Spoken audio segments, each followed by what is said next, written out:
ফুলের সৌন্দর্য শুধু চোখেই নয়, মনেও ছোঁয়া লাগে। আসসালামু আলাইকুম lovely viewers, welcome to handy hope.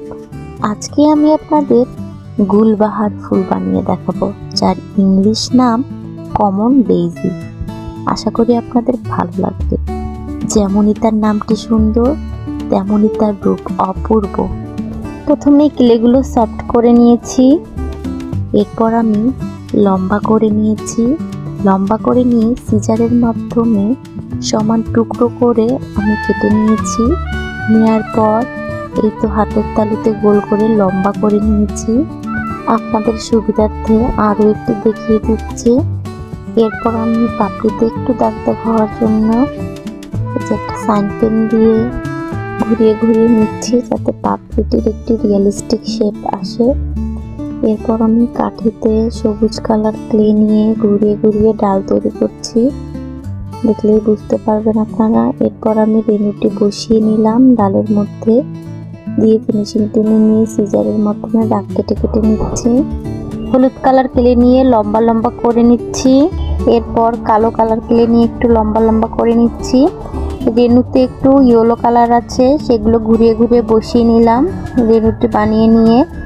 এবার আমি কালো কালার রেনু বসিয়ে নিচ্ছি। এরপর আমি সিজারের মাধ্যমে আবারও মাছটা একটু দাগ কেটে কেটে নিচ্ছি। একটার পর একটা আমি পাপড়ি লাগিয়ে নিচ্ছি। দেখেন, আপনারা দেখলেই বুঝতে পারবেন। এই তো আমার ফুলটি একদমই রেডি। এরপর 2 লেয়ারের ছিল ফুলটি। এরপর আরও পাপড়ি বসিয়ে নিয়ে একটু সুন্দর করে ফিনিশিং দিয়ে নিলাম। এরপর আমি পাতা তৈরি করে নিচ্ছি। দেখেন, একটু উপরের দিকটা লম্বা করে চেপে নিয়ে সুন্দর করে একটি পাতার শেড দিয়ে নিলাম। এরপর পাতার মধ্যে যে দাগ দাগ থাকে সেগুলো আমি করে নিচ্ছি। আপনারা দেখলেই বুঝতে পারবেন পাতাটা কতটা সুন্দর লাগছে, একদম রিয়েলিস্টিক। ডালের মধ্যে পাতাটি সুন্দর করে লাগিয়ে নিয়ে ফিনিশিং করে নিচ্ছি।